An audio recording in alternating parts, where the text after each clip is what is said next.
Hello friends, welcome back to the YouTube channel dictation club. आज का dictation आनंद मासिक पत्रिका से लिया गया है, जो कि 100 शब्द प्रति मिनट की गति से होने वाला है। अगर आपको इसकी पीडीएफ अलग से चाहिए तो नीचे डिस्क्रिप्शन बॉक्स से आप टेलीग्राम चैनल ज्वाइन कर सकते हैं। वहाँ आपको सभी प्रकार की पीडीएफ मिल जाएगी। इसके अलावा आपको और भी प्लेलिस्ट चाहिए, जैसे कि रामधारी गुप्ता खंड 1, रामधारी गुप्ता खंड 2, newspaper dictation, previous year dictation, 10 minute non stop dictation, free practice batch dictation, तो उन सब की लिंक भी आपको नीचे डिस्क्रिप्शन बॉक्स में मिल जाएगी। अगर आपको डिक्टेशन पसंद आता है तो आपको वीडियो को लाइक करना है और चैनल को सब्सक्राइब कर लेना है, ताकि भविष्य में आने वाले डिक्टेशन भी आपको मिलते रहें। तो ज़्यादा समय ना लेते हुए डिक्टेशन स्टार्ट करते हैं 5 सेकंड के बाद।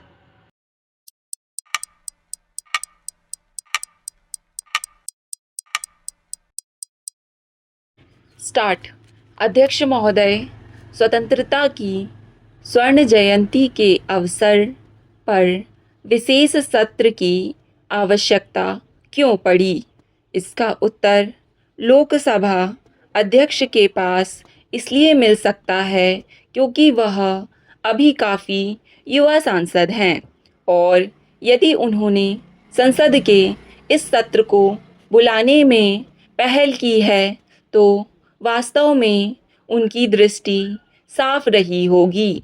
लेकिन इसके बाद का सब कुछ राजनीतिक दलों एवं उनके सांसदों पर ही निर्भर था। मैं समझता हूँ कि राजनीतिक दलों ने इस चर्चा का उपयोग अपनी अपनी राजनीति के अंतर्गत ही किया। चर्चा के दौरान जो टीका टिप्पणी सुनने को मिली, उससे यही संकेत मिलता है कि हर राजनीतिक दल मध्यावधि चुनाव को दृष्टिगत रखकर ही इस चर्चा में भाग ले रहा था।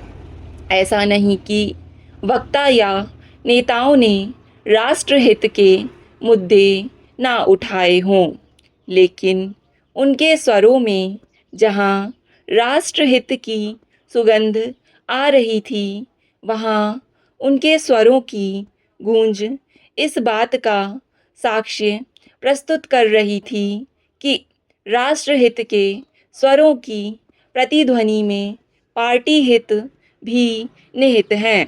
राजनीतिक संवैधानिक संस्थाओं में महिलाओं का आरक्षण, शिक्षा, चिकित्सा, विज्ञान एवं तकनीक, राजनीति में बढ़ते अपराधीकरण, भ्रष्टाचार, चुनाव सुधार, देश की सरहदों की सुरक्षा एवं अन्य लगभग सभी आवश्यक मुद्दों पर रोशनी डाली गई।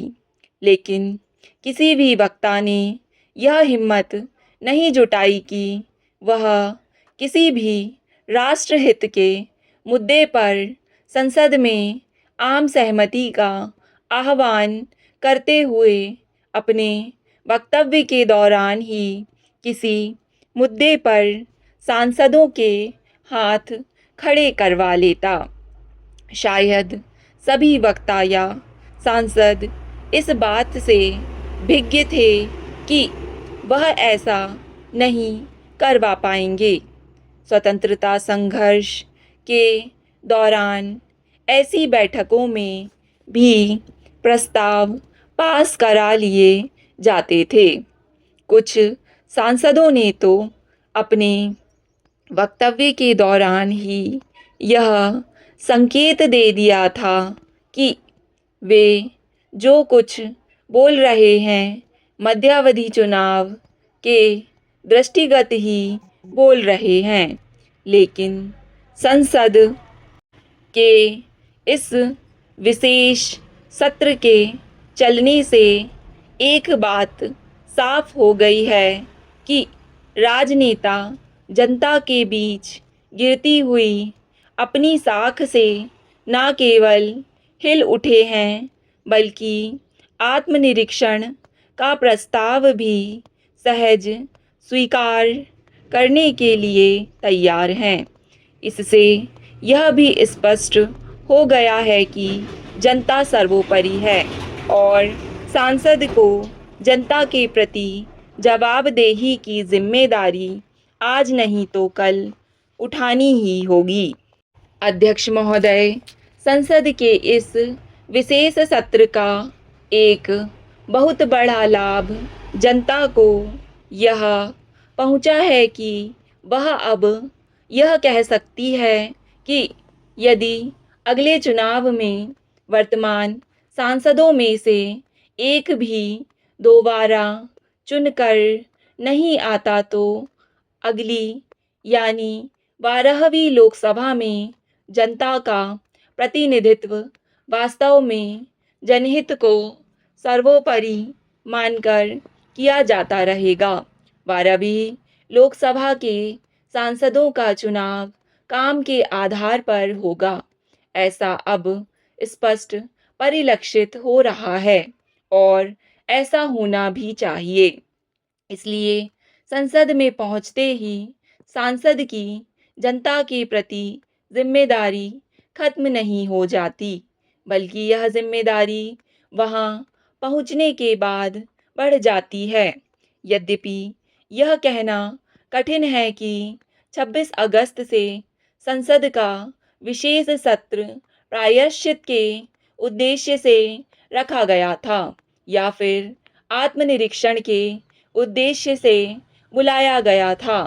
इस सत्र के दौरान लगभग हर सांसद वक्ता ने यह माना कि पिछले 50 वर्षों में राजनेताओं से कुछ गलतियां हुई हैं।